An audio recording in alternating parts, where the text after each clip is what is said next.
Hey guys, so I just got back from physical therapy and I was kind of nervous for no reason, basically, because my physical therapist said there was definitely some progress that we had made lost. Because, you know, he did a walking test to see how long or how far I could walk in 6 minutes, and that was like less than half of the amount that I walked the last time in 6 minutes. And so I definitely have lost the progress that I made previously, but he is hopeful that we can um, continue to work on it. I have at least 5 more sessions of physical therapy before insurance starts to become an issue. So we really have to figure that out because currently my Medicaid is paying for my insurance, or my Medicaid is paying for my physical therapy currently. And apparently, you're only allowed 140 visits per year with Medicaid, even if it's physically necessary for you to get physical therapy. And between all of the time that I have spent doing this rehabilitation, I've done at least 123 units worth of physical therapy. And I don't know if that also includes occupational therapy, but physical therapy is going to be an issue if we don't figure out an alternative to Medicaid paying for my physical therapy. So I currently have 5 additional visits scheduled already. And then we're going to see if once I get on my husband's insurance, if they pay for my physical therapy, we will be able to continue as long as it's medically necessary. Because he did say that, if it's something I want to continue to pursue, then that's what we can do. We can also look into doing some physical therapy for my back if that is warranted, which it may be, it may not be, kind of depending on whether I see the neurosurgeon or not anytime soon to talk about that possibility of having surgery versus injections versus physical therapy, doing the more conservative methods of treatment first, which usually is what they want to do. So we shall see how that all goes. I'm just happy that he was kind of relieved a little bit because he thought that based on my emergency room visit notes, he thought that I was going to be either in a wheelchair or with my walker when I came to my appointment. And thankfully, I didn't need to use any of my mobility aids when I came to my appointment today. Um, he just could tell that I was walking differently than the last time that he had seen me. And so he was a little bit discouraged as well, but he said he was definitely happy to see that that was all that I had lost and that I wasn't, in the wheelchair or having to use my cane or my walker. So I guess things are better than I anticipated it being.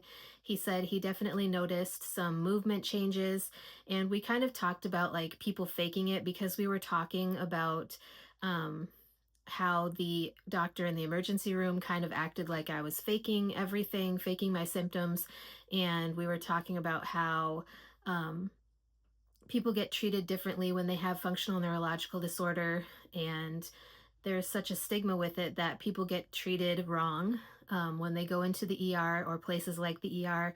And it's really sad and hard to deal with. And so he was kind of asking me about my experience in the emergency room and how that went. And I was very honest with him.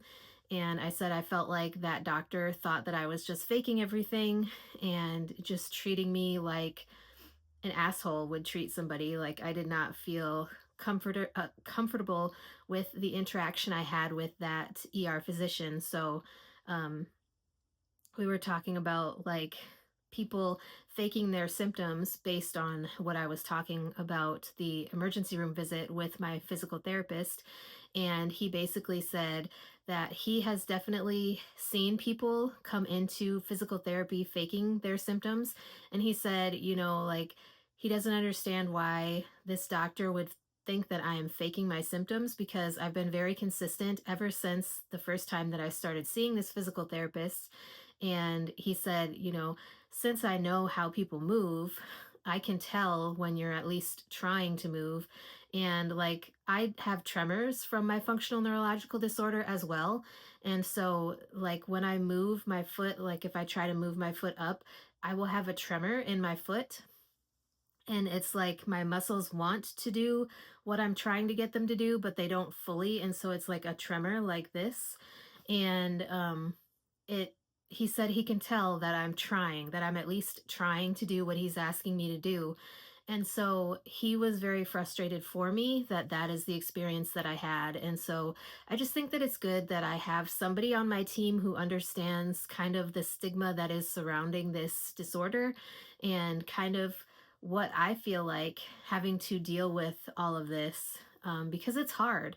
Like I'm a person who was previously healthy, worked full time, and now here I am, like on YouTube sharing my story of my multiple chronic illnesses and the ways that I'm currently suffering because of all of this crap that's going on. And this is not what I wanted to do with my life, but that's not what this video is about.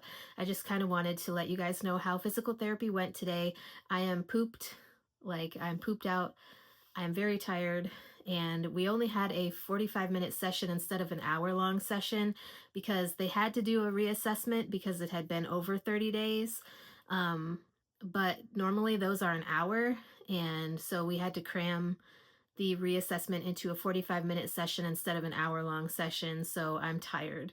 But like I said, thankfully, I have somebody on my team who's willing to go to bat for me and do what is best for me. And I couldn't be more thankful for this physical therapist and the rest of my physical therapy team.